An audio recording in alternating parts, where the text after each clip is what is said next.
Hey, good folks, it's John. Listen, it means the world to me that you listen to the show. What makes it hard is I don't get to talk to you while the show's happening and especially after the show. So I don't know what you think. I would love to know what's going through your mind, what you'd love to see on the show, what you'd like the future of the show to look like, and what are the topics that you want to see me cover. Now, we live in a world where everybody's surveyed about everything, and I know that drives you crazy, but please fill out my survey. Text survey to 33789. That's survey to 33789, or click the link in the show notes to take my listener survey. And why not? I'm going to throw in a chance to win a $100 gift card. Thank you so much. I look forward to hearing from you. How do I feel less preferring with my wife when she is traveling on business and at home? And more importantly, how do I not transfer those feelings to my kids? She just kind of holds everyone to a standard that she doesn't hold herself to. So I guess the more important question is, why doesn't she like being at home?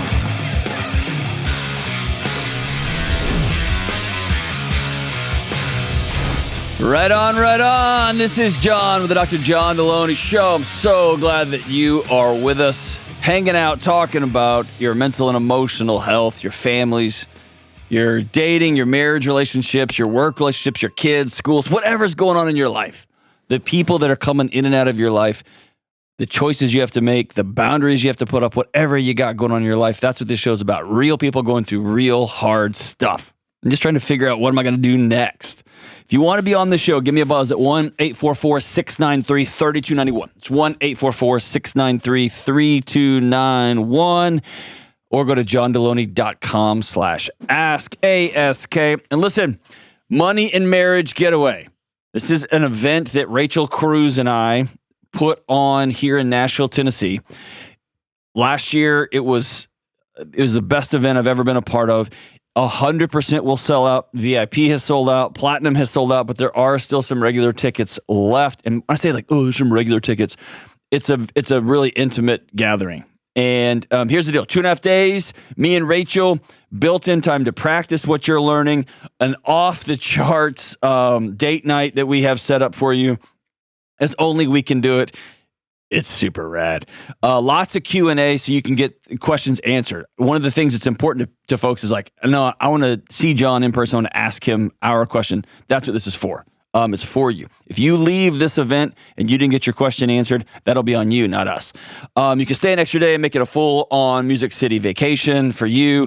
Tickets are $799. That's so expensive. It is way less than most marriage retreats. We priced it that way on purpose because we want it to be accessible to anybody who can cobble together that money and come out here to Nashville for a long weekend. So $799. Go to RamseySolutions.com/getaway. GETAWAY. RamseySolutions.com/getaway. All right, let's go out to Ontario, Canada, and talk to Alexander. Hey, Alexander, what's up? Hey, Dr. John. How's it going? Good. How about you? I'm doing great. Pleasure to be on your show. I've been listening to you guys for months now, hours on hours of work. So it's awesome. Well, I appreciate the call, my man. What's up? How can I help? Dr. John, I am 36 years old, and I'm currently experiencing some feelings and emotions that I never thought I would be feeling at this age in my life. I having issues dealing with anxiety, cope with heartbreak, feeling like I hate somebody at the same time I love them, and turns out that these feelings are towards a person that is kind of like imaginary on a way. Ooh, tell me about this. So last 2023 March, I made the mistake that I added a common friend of friends on Facebook. She's a female. She seemed very interesting because she was into motorcycle riding like me. I'm a big-time motorcycle guy. And she was into bodybuilding, and I found that very appealing. It was almost like looking at myself in the mirror in a weird way, I guess. Very attractive female. And shortly after that, we started interacting. So does that mean, you're a very attractive guy? No. She looks just like me in the mirror, and she is really hot, which, means I'm kind of hot, too. It's very beautiful. All right. And so we would start getting acquainted. To make a long story short, because I don't want to just drag it, we ended up hanging out. I asked her before we met if she had somebody. And, her answer was a big red flag that I should have known then. She said I do, but it's complicated. Somehow I discarded that and I agreed to hang out with her. We did hang out. She told me a bit of her life story and her current situation. 34 years old, married to a guy that's almost 60. She's a firefighter, if that counts for anything. Unfortunately, she opened up a little too much in the process of getting to know her a little too quick. And she said, "Oh, I never done this before." Never. But then she told me that she previously, years ago, had an affair with a coworker. But she knew that it was a mistake, so she cut that off, yada, yada. Started spending a little time with her, ended up getting heavily involved with her. We ended up riding motorcycles, going to the gym. It got to a point where she pretty much left her husband. He moved out. They're not divorced yet. She got me involved with her coworkers, used to bring me to the fire hall, have dinners with them, take me to weddings, introduce me to her parents because they never really got to meet her husband. They didn't like him for X reason. But in the process of doing all of that, there was a lot of stress in their relationship, if you can call it that. Mainly because I knew in the back of my head that the same way that she did that to her husband, most likely I was going to be the same guy that was going to happen to. And I was trying to be understanding of it. And let me interrupt you, Alexander. Let me interrupt you, okay? Yeah. Is that cool? Yeah, go ahead. Have you listened to this show for a long time? I have been listening to it for since November last year, pretty much, which is when I found myself. Okay, so I'm pretty much a straight shooter as the best I can be, right? I know, that's why I'm calling you, okay. Just to give me some tough love, I guess. Well, you've talked to me about your whole story has had nothing to do with you. Mm. It's had everything to do with this other person. Yeah. And this other person is somebody, I say this with all due respect, I just don't care about him right now. Yeah. I care about you. I'm on the phone with you. Okay. And you're the guy who decided to get involved with the married woman. Yes, I am, unfortunately. So who do you hate/love? Is it her or is it you or is it both? It's a bit of both, John. I hate myself on a way, and I feel a little lost because technically all the red flags were out there right from the beginning. I'm 36 years old. I should know better. And I still went ahead and pursued it and kind of gave her a big piece of me because I invested so much time into this person. And at the same time, I'm struggling every day. I have myself having these small dialogues throughout the day. Pretty much arguing with myself. It's very strange. What are you arguing about? It's pretty much... let me do this. What's your question? My question is, how do I forgive myself for feeling guilty about on a way helping sabotage somebody's marriage? And how do I also stop thinking about somebody that wasn't fake because the person that I kind of fell in love with wasn't even real? Okay, now that's an instructive, deep question. Yeah. And that's hard. Yeah. So I'm everybody's welcome at my table, okay? Yeah. Everybody's like always. What I would say the reason I'm leaning forward at that table is you sat down and you said, "Hey, I need to know. I lost trust in myself. I did something that I don't believe in. I know it wasn't right. I violated my own core values." Yeah.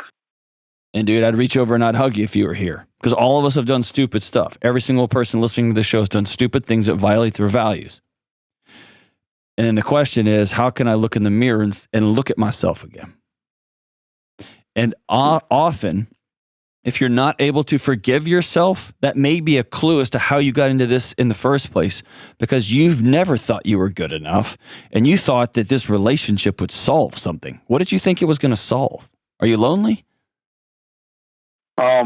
I spend most of my life running away from relationship and self-sabotaging. Why? I've never been a person. I don't know. I think it's a byproduct of coming from a broken home, but I come from that culture where we as men we don't really voice those things. I'm Spanish. I'm Dominican. Okay. And my father left my mom when I was very young. He moved to Canada while I was still back home, and kind of spent most of my childhood dealing with my mother's wrath of being unhappy about the abandonment. And perhaps that somehow has something to do with me always Okay. running from the relationships, self-sabotaging, but I'm not sure. Okay, so here's the deal. Here's what you have to make the agreement you and I have to come to. What your old man did was wrong, right? Right? That's correct, yeah. Okay. And the way your mother made you carry her broken relationship was wrong, right? Yeah.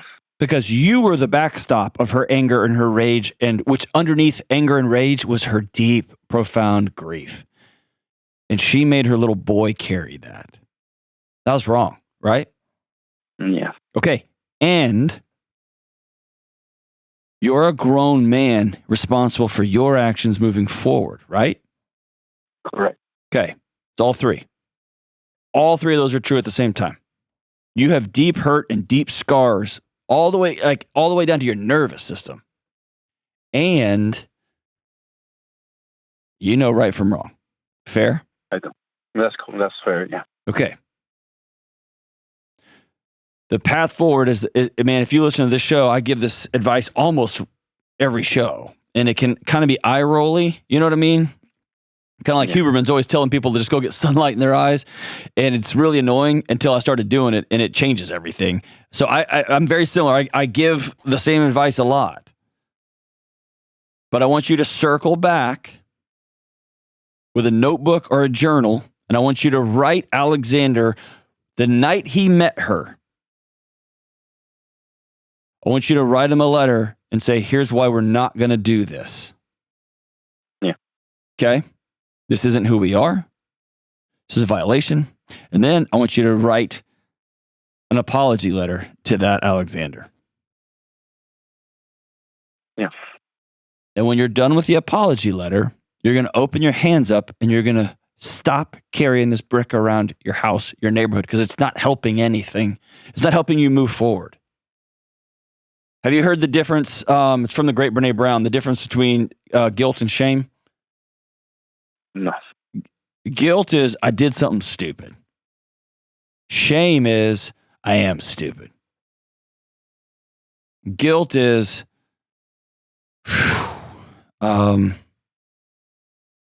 man, through my actions, I hurt somebody and I feel bad. Shame is, I am bad. Guilt is good in this situation. I don't have a problem with you feeling guilty. But when you throw that brick in your backpack and you say, I'm going to carry this everywhere because this is who I am, that's when you're making a conscious choice to drag down you and every relationship in the future you're going to have. I don't want that for you. I don't think you're a bad guy. I think you made a dumb decision and then you went on and on and on with it and you created a story in your mind to try to make it okay. Yeah, it's a lot in there. And it really is becoming a little physically tiring because It is. I'm a little better now, but I was having issues sleeping, and I will wake up arguing with this person, and I will wake up in the middle of the night and my heart was beating so fast. And write a letter and let yourself apologize to yourself, to a specific Alexander, the Alexander who met her that day. And he came home that night and he's like, man, she is beautiful. We met in person. She's got this other person, but it's complicated. Write that Alexander. I want you to visualize that Alexander. See him. Sit across a table from him and write him a letter and say, dear Alexander, I'm sorry because I knew this wasn't right and I violated it and we did it anyway. And you know what? We had some fun and it felt awesome. And I felt the wind in my hair. I felt intimacy and touch. And it was wrong. And I will never violate our core values again. yeah, And this ends now. yeah, Because if you wake up tomorrow and you choose to entertain that thought, so you can't help it, right? So that lightning bolt that zaps into your mind, I can't believe you did this. You suck. You're a terrible. That lightning bolt, you can't help that. That just zaps in there. yeah, But if you choose to meditate on it and start spiraling out on it and go down the rabbit hole of, I know I'm this and then this happened. I should never have. You do that, brother. That part's a choice. yeah. Okay. And if you begin to work away from that meditation, that thing pops in your mind and you say out loud, I forgave that dude. Or that's a good guy who did a dumb thing. And you say it out loud to yourself in your own apartment. Over time, your body will stop trying to get your attention with those, because those images are to protect you from ever doing this again. You're not going to do this again. Are you? No, man. That was the first time, and Okay. I don't know why I did that, but that would never happen again. Okay. It's over. Yeah. Be as active in your healing, in your decision to not meditate on this. And by the way, you can't just empty it out. You got to have something to replace it. So when that thought comes in, you loser, like whatever the words, all that evil you talk to yourself, when that pops into your head, nope, I forgave that dude. Replace it with, that guy's working at the food bank right now. He's making it right. Yeah. That guy is, and have another story to put in its place and say that story. Sometimes you have to say it out loud. Do you think you're irredeemable?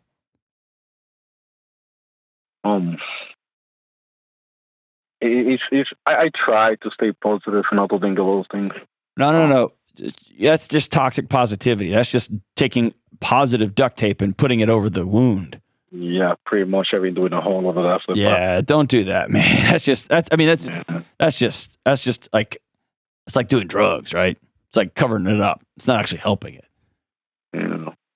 And at the same time, too, like, with all the guilt that I carry and all that, like, I also feel used and dismissed at the same time. You were.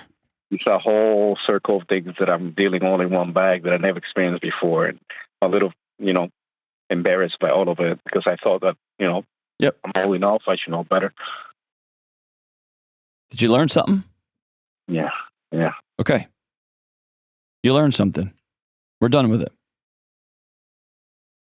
Let's be really proactive about writing some letters to Alexander. Hey, don't do this, man. And we're going to write a separate letter. It's an apology letter. I'm sorry.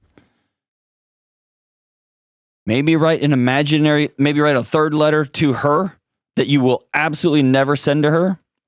That just says, hey, I violated my own conscience here, my own set of values, and I'm sorry. And I feel used. And you broke my heart. And I allowed it. And this never happens again. I'm going to be a person of integrity and character. Period. And you've got to choose to stop carrying that cinder block around after you've started to do that work. To answer the question, you are redeemable. Like you're a good guy that did something dumb. But you can't sit at home and stew on it and think on it and think on it and think on it. You have to act. You have to go do something different, something towards healing. And if you haven't already, you got to get off the internets, man. You got to go to a different gym. You got to be around different people. That's the only way your environment's going to change. I believe in you, my brother. I believe in you. Thank you so much for the call. Hang on the line. I'm going to send you a copy of Own Your Past, Change Your Future. It goes very in depth into how to deal with those intrusive thoughts and how to make your move on. We'll be right back. This episode is sponsored by BetterHelp. I don't know about you, but I've had enough of the cold, the darkness, the steady stream of school plays and meetings and invites. My social battery is about to run completely down. Or maybe you're like some of my friends who are just bursting with energy, bouncing off every wall they can see, and they can't figure out why everyone keeps telling them to chill out or canceling on them last minute or no longer returning phone calls or texts. But if you found yourself stuck and unable to navigate low energy boundaries, or maybe even venturing out to find a new group of people to do life with, it might be time to try therapy. Therapy can be a place to open up with someone who is licensed and trained to listen and walk alongside you and help you look for paths in the chaos of a low social battery, mismatched social energy, boundaries, and more. And if you're thinking of starting therapy and the thought of making appointments, getting out in the cold, and traveling across town makes you want to pull the covers back over your head, try BetterHelp. BetterHelp is therapy that is completely online, so it's flexible enough to fit your schedule. Just fill out a short questionnaire to get matched with a licensed therapist, and you can switch therapists at any time for no extra cost. Learn to make time for what makes you happy with BetterHelp. Visit BetterHelp.com/Delony today to get 10% off your first month. That's BetterHelp, HELP.com/Delony. All right, we're back. Let's go out to Manitoba and talk to Bailey. Hey, Bailey, what's up? Hi, Dr. John. How's it going? It's been better. Oh, no. What's going on? Okay, I guess I'll just ask my question. So the question I wrote in is, do I tell the woman that my husband is having an emotional affair with, that he's been abusing me for the last 10 years? Define abusing. Verbal, psychological, emotional, and physical one time, financial, spiritual, like the whole 9 yards. Are you still married to this jerk? I'm on my way out. It's taken me years of therapy to get to this point. Okay. And I am walking out the door. I have about a month left before I can leave. Do you have a plan? Leave.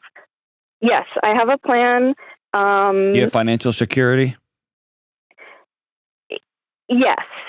Okay. I am going to have to go into debt a little to do it, but I have a job and I am going to be able to take care of myself and my son. Okay. Are you filing for divorce? Yes, I'm in the process of coming up with a separation agreement for my son. Does he know about this, that this is coming, your husband? Yes. Okay. And so I did tell him, and because of this additional person, because I've tried to exit a few times, and there's been a lot of that hasn't gone well, obviously. And but now because of this other woman, he's being very agreeable because he wants out to now go start a new life. And I'm trying to use this as a way to get myself out. And but I have this unbelievable amount of feeling of responsibility that I have to tell her, not out of revenge, not of anything this, because I honestly think this woman is genuinely super nice, unaware, being manipulated, and has no clue what's going on. And from all outside appearances is like super religious, waiting for marriage, like volunteering, super. Does she know that you're married? I don't think so. Or that he's married? I don't think so. And I get advice on both sides. Yeah. Tell that's the and problem. Don't tell. Yeah. And I know I can't tell until I've got my agreement signed for my own security and my own safety. Well, okay, let me walk you through it. Number one, I want you to, in the agreement, I want you to get a dollar amount as a part of the agreement, even if it's more than you and him have already shaken hands on, that's going to allow you to transition without having to borrow money. It's not going to happen. Why? Because he's in debt. There's money that, because he's controlled our money, our entire relationship, and he's in debt. And do you have a home? I'm going to be renting. Does he have a home? No, we don't own our home. We rent. So it's literally like I'm breaking my lease to be able to leave. Does he have a job?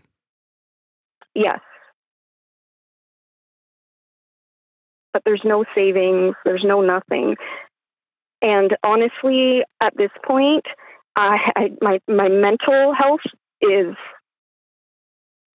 too much of a priority. Like, I need out. Yeah. And my whole house, like my whole life has burnt down. There's more than just my relationship. It's so much bigger. But like, I just don't know what to do about this person that I feel I don't want her to be in the same position as me. I get that. I think you need to put your oxygen mask on first. I think you are worrying about things right now that are getting in the way of you solving more pressing, scary issues. I am working on all those issues. I know you are. Like, I know you are. Yeah. But right now, you are in the middle of I know. I can hear it. I can hear it in you. Yeah. Like I'm having and nobody knows. Like, this is a person who is well loved. Listen. Outside of our home. I was about to say. What I hear in your voice is rage. Oh, I'm so mad. I know. I can hear it. My anger, and I have nowhere to put it. There's nowhere. I can feel it in my body through the phone, and you're in a different country than me. I can feel it. Okay? And so what I want to tell you is however you're experiencing and seeing the world right now, it's through a fog. It's through smoke. Mm-hmm. Okay? It's as though you're running from a burning building and on the way out, holding your son, running for safety. You stop and you tell some woman out in the front corridor of that house, "Hey, you know who started this fire? Dude, get out of the house. Get out of the house." Yeah. Okay? Get out of the house. Yeah. Is that fair? Yeah. If you can go before a month, I want you to go before a month. If he's put his hands on you once, he'll do it again. Yeah, I know that. Okay. I know it's possible. Have you called the police? The first time it happened, I didn't. I highly regret that. Okay. And since then, he has, whenever he's gotten mad or gotten to that point, he does leave. Okay. So I think, but that doesn't mean I'm not scared and I'm not aware of what can happen. Okay. It's just that he hasn't shown me that, and it's been a while. It's probably been like 4 years since then, 4 or 5 years. Okay. But yeah, it's still scary. It's still inside me. I know. So let's get out. Let's get out. Okay. I am normally against what I would call the bombing somebody. Okay. And what I mean by that is, your husband is having an affair with I just don't see a lot of good that comes from that. And I can't imagine me doing that in a place that was anything other than, well, then if I'm going to suffer, you're going to suffer too. Right. And when you got kids involved, the whole thing gets messy. But on the other hand, and she may not even listen to what I have to say. Like, well, in that,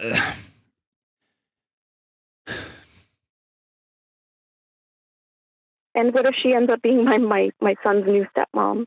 Like, I don't want to. You are in a state of fight or flight, and you are what ifing every move you make. And right? And you're trying to guess the ramifications of every decision you make. That's why I want you to go get safe and let the smoke clear a little bit before you make other decisions.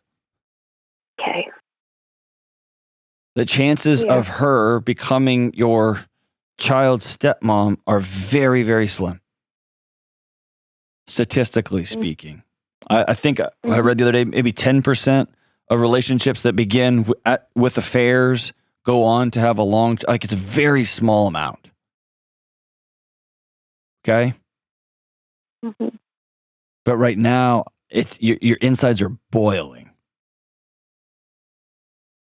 And I get a sense there's a lot more to the story you're not telling me. Is that fair? Yeah. Okay. Hey, you don't have to. I'm just trying to give myself context. Like my mom passed away last month. It's just like bombs after bombs after bombs are falling on me. They just don't stop. That's right. Okay. Yeah. If your current husband was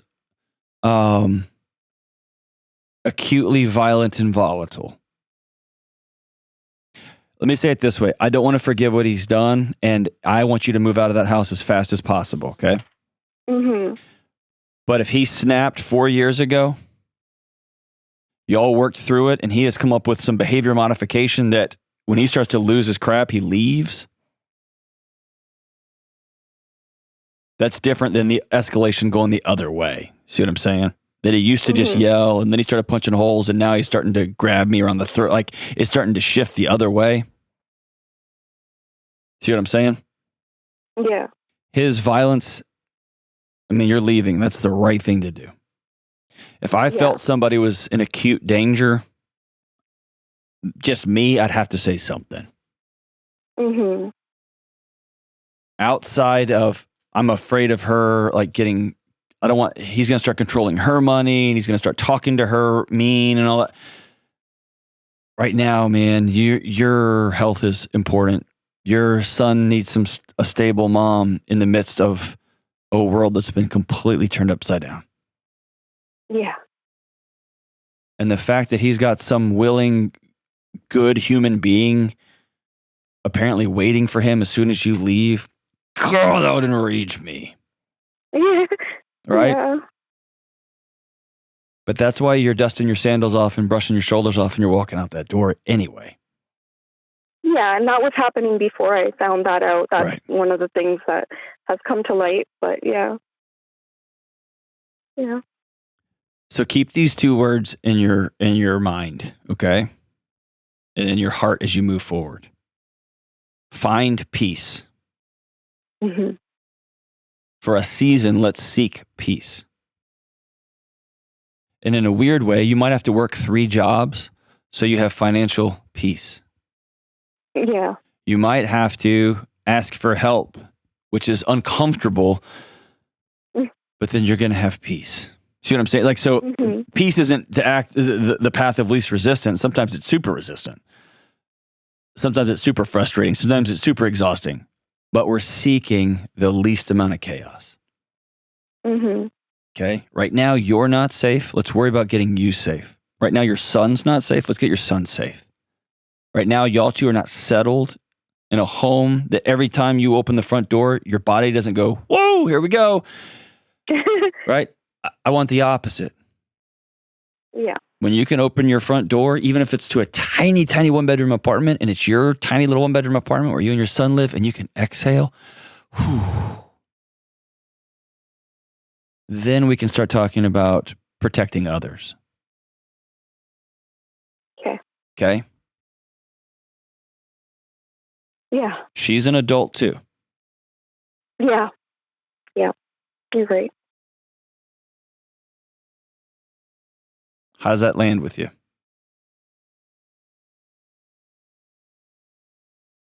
I just, that makes sense. And I know that that's what it is. And oh, I can hear it in you. You feel like he's getting away with something, don't you? I can hear it, man. No, I can't. I can hear like he's going to get away I know, with it. because even if this woman finds out and she decides no, it's just going to move on to the next and the next. It's not so much that. I just feel like I want to protect someone else from being where I am. You want to give other people the thing that you didn't have. And that was safety with that guy. Yeah. Yeah. You can't do that. Okay. Or I mean, you can make announcements. You can't provide that assurance to others. What you can do is, for the first time in a long time, seek it for yourself. Yeah. And when you are anchored in, right? When you're anchored in, and then you see this thing starting to come together, you might reach out and say, hey, we're married. Or here's another one. When things are settled, hey, we just got divorced last month.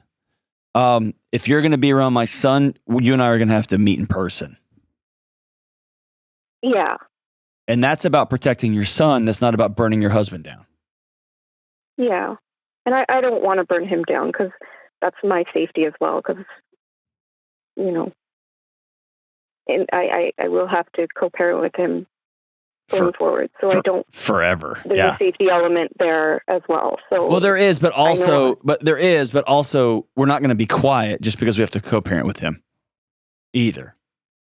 Yeah, I don't think I'm going to be able to learn to speak up until I'm out of this. I agree with you. That's why I say get out as fast as you can. Yeah. Even if you got to go stay with a friend for the next 30 days until your apartment's ready or whatever. I don't know the situation, but whatever you got to do to get it to escalate, to accelerate this, let's do that. Okay. Okay. Let's find peace. Let's find peace. Yeah. Yep. That's needed. Okay. Yeah. How can I help you? Can I help you with Financial Peace University? Can I help you with a financial program? Can I help you with some books? Can I help you with what can I help you with? I have your book. It was really helpful and it was great to read. And which one do you have? Yeah, some finances I haven't been allowed to touch in 10 years. So. All right, good. So here's what I'm gonna do. Which book of mine do you have? I'm the anxiety book. Like something in a beginner level. Okay, so here's what I'm gonna do. I'm gonna send you several things. I'm gonna send you Financial Peace University. It's called Ramsey Plus, but what it is, it's all the lessons on how to deal with money. Okay. Okay. And I'm gonna send it to you for free, so you don't have to pay for anything. Thank you. Also gonna come with the Every Dollar app, so you can practice to start tracking your money, because this is just a skill, right? It's just a skill you're gonna have to practice, and it's gonna take you a while to figure it all out. I'm also gonna send you my book, Own Your Past, Change Your Future, which is a book on here's what to do when everything's falling apart. Here's what to do next. Yeah. Okay. And I'm going to send you, as a fourth gift, I'm going to send you my friend Ken Coleman's Get Clear assessment. Walk you through, here's some ideas for what might a job and or a career be for me. Because you're about to be a single mom. Okay. Yeah. And I know that phrase is scary, but that's your reality. Yeah. And it's right. You're leaving an abusive scumbag. So your move is right. But I love you enough to tell you the data is scary on single momhood, right? Yep. Especially financially. So we're going to have to get a job. I came from a single mom, so. Yeah, you've been there. You've lived it. Yeah, I've lived it, yeah. Okay. So we're going to pay extra attention to not just trying to cobble together a job, but how can I get a job and take care of this little boy? And how can I build something into a career? Because I want to take care of him. I don't want to buck this statistical trend that suggests my net worth is just going to fall through the floor. Yeah. Okay. Yeah. And because you're coming from a place where everything was so controlled and so chaotic and such a zoo and such a mess, you may be able to buck the trend right out the gate. Say, not on my watch. Right? Yeah. Is that fair? Maybe, yeah. Okay. Nothing about this is fair, but here, if no one's told you, I believe in you. Okay? Okay. The next 2 years are going to be very, very difficult. And I believe in you. Okay.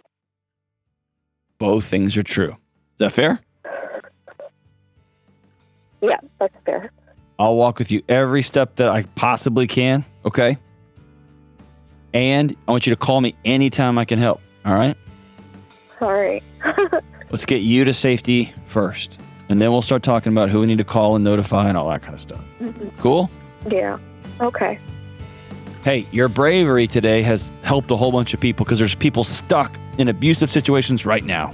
There's people who are on their way out the door and they're terrified and they don't know what steps to take. And because you were brave, now we got a map. I believe in you. It's going to be hard, but I believe in you. We'll be right back.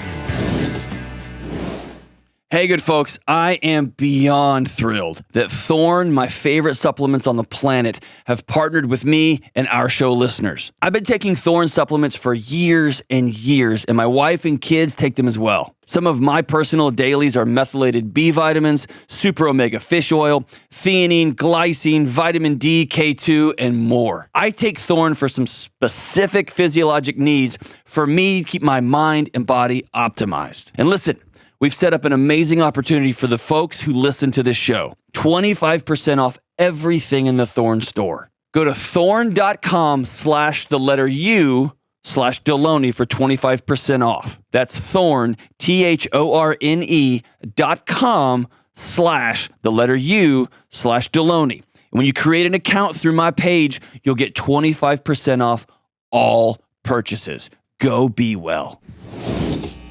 All right, let's go out to Philadelphia, where he was born and raised, and talk to Bill. Hey, Bill, what's up, man? Hey, Dr. John, how you doing? Partying. What are you up to? Just enjoying the warm weather. Spring feels like it's finally coming. Man, I can't wait, dude. I can't wait. What's up? So my question was, how do I feel less preferring with my wife when she is traveling on business than at home? And more importantly, how do I not transfer those feelings to my kids? Ooh. She travel a lot?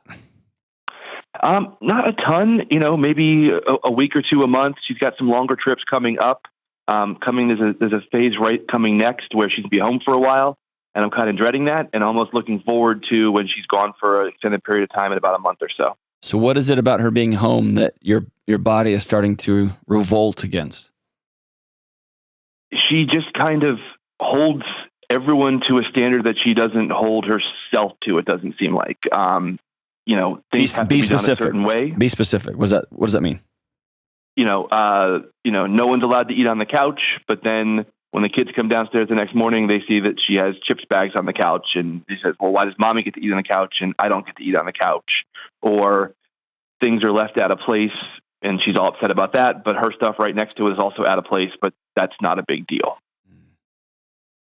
So I guess the more important question is, why doesn't she like being at home? Yeah, that definitely seems to be a big part of it, that she kind of like charges into the room, states everything that she's upset about, and then charges out. Yeah, she doesn't want to be there. Why not? I don't know. She just seems very dissatisfied with a lot of things. So I've tried to pick up more and try to do more to try to take those burdens off of her, and it doesn't seem to ever. Have you sat down and said, why don't you like being here? No, I don't think I've used that exact phrase. Okay. I think it's time for a turn all the lights on and turn the music off conversation. Okay. Like, we can't continue to be married like this because it's very clear you don't want to be here. So she often throws that at me. Like, if she thinks there's a problem, she'll say, well, you're just going to leave. I'm like, no, I'm not going to leave. I'm not going anywhere. Right. But she throws that at me. Or has she ever had an affair? No. Are you sure? 99% positive. Okay.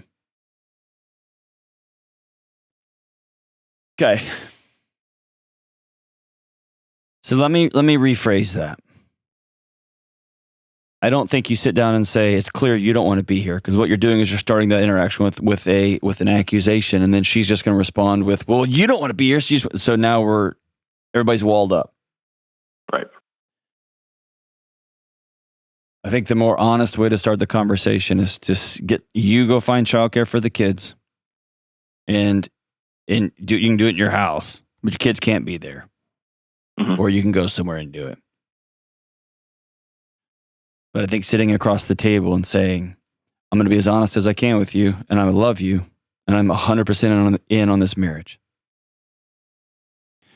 And the thought of you being here for the next few months before you get on another travel kick is making my body feel so anxious, because I feel in my guts that you don't want to be here.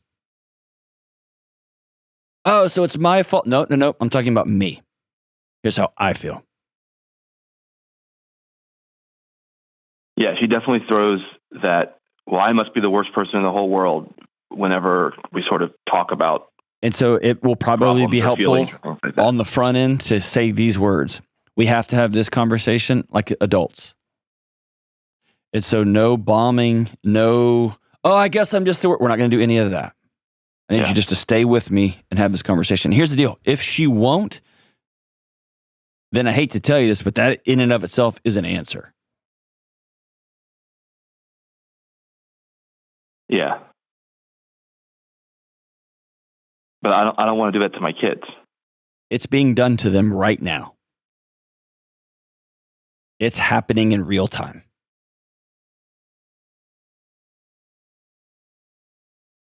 This conversation is not I want to protect my kids from something happening. This conversation is, this is going to happen because I'm protecting them right now.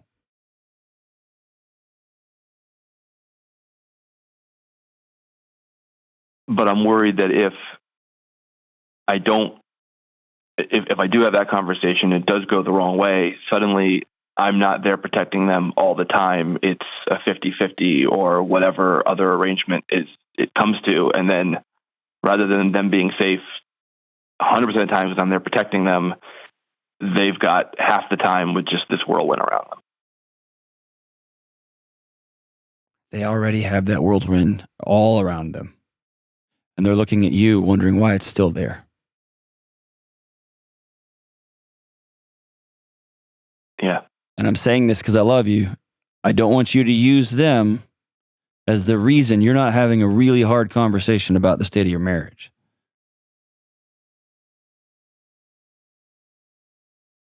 Okay. Okay? Yeah. Keeping them around an unsafe person, giving them a ringside view as to this is what love and marriage looks like, with two people who are criticizing each other, who don't want to be in the same room with each other. Your kids will feel your body 3 days out before she gets home. Begin to amp up and amp up and amp up and amp up. Yeah, the last 2 hours before they're going to bed, I know they're coming home or things like that. It's just a matter of okay, get everything back up to the standard. And the house is clean. I keep it running just fine. There might be a shoe out of place, but everything goes back into place before she walks in that door. This has nothing to do with cleanliness. This has to do with somebody who does not want to be in this home, and she is forcing herself to be in this home for whatever, who knows what reasons. Mm-hmm. And her body is saying, get out, and all she can see is the negative, the negative, the negative, the negative, the negative. And yeah, so, I feel like she hasn't really been satisfied with anything for years. That's it. And you haven't either. And somebody has to have the courage to say that, because this ends in an affair. Or this ends with mom going on a trip and never returning. And their kids spending the rest of their life wondering what was so bad about them that their mom left. Right now they're wondering what's so bad about them that mom won't tell the truth. And what's so bad about them that dad gets all amped up every time mom's going to what is happening? They're already living it, man. Yeah. How old are they? 13, 11, and 6. Yeah, they know. All three of them do. They know.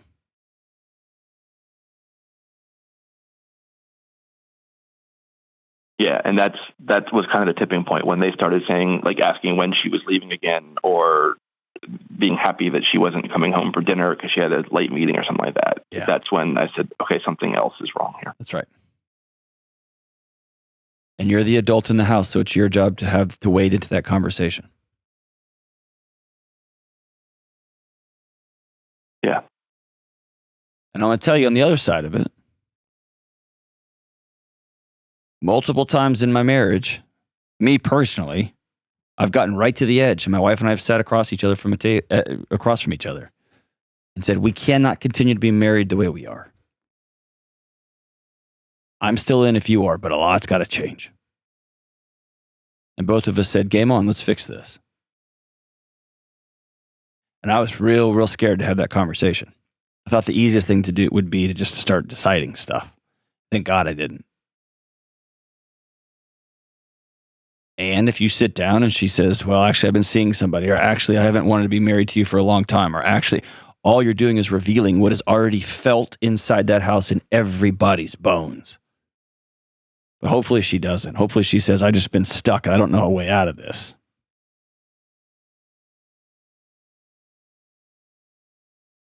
And you can say, I don't either, but I'm willing to take your hand and we'll go through the dark and find this thing out together. And hopefully she says, I'm in. You seem to think that she'll bail. Do you think she's going to bail? No, I don't think she's going to bail because her dad bailed. And that's not something that she's going to do. Okay. But yeah. If she won't bail, then she's choosing a miserable life. Right? Which means she can choose a not miserable life. When's the last time y'all slept together? A couple weeks ago. Okay. When's the last time y'all went on a date and just hung out and laughed? Like maybe a week or two ago. Okay. Are y'all still friends? I don't know. I don't know if she even likes me anymore. That's the question. I miss my friend. I miss my friend.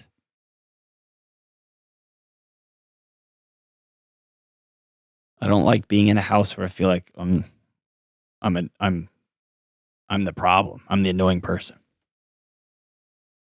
I don't know. Let me say this. I don't know an easy path. I know avoidance is not it. I know sitting down at the table and lobbing grenades is not going to help. Sitting down at the table and saying, here's what I'm experiencing. Here's how I feel. And here's what I'm willing to do. Are you in? That's called vulnerability because she can stab you with that. She can hurt you. She looks you in the eye and says, nope, not doing that. But it doesn't sound like that's who she's going to be. But she doesn't want to be there. You don't want to be there. Your kids don't want to be there. And somebody's got to say, enough. Let's deal with this. And that's the job of the two adults in the house. You got a 13-year-old, man. You got 4 summers left. 3 summers left. Not a lot. Time's ticking. It's going quick. Let's have this conversation ASAP. And dude, if she wants to be on the show too, you want to both call in? I'd love that. That'd be awesome. I'll give you a whole episode if y'all want to do it. Somebody's got to say enough is enough is enough. I love you and I miss you. We got to do this whole thing different. I'm in if you are. Go get it, Bill. Let me know how it goes. I'll be thinking about you guys. We'll be right back. Hey, what's up? Delony here. Listen, you and me and everybody else on the planet has felt anxious or burned out or chronically stressed at some point. In my new book, Building a Non-Anxious Life, you'll learn the 6 daily choices that you can make to get rid of your anxious feelings and be able to better respond to whatever life throws at you so you can build a more peaceful, non-anxious life. Get your copy today at johndelony.com. All right, we're back. Hey, I got a follow-up from Chris from Pittsburgh, Pennsylvania. He was on a show that aired January 11th. So Chris wrote in and said he had an update, and Taylor called him back, and here's the update. Chris called for advice on helping him approach his brother about getting their drinking problem under control.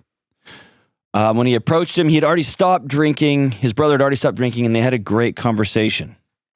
Chris handed him the letter. I think I told him to write a letter, and he had planned on reading and asked to set up a weekly call, and now they talk every Friday.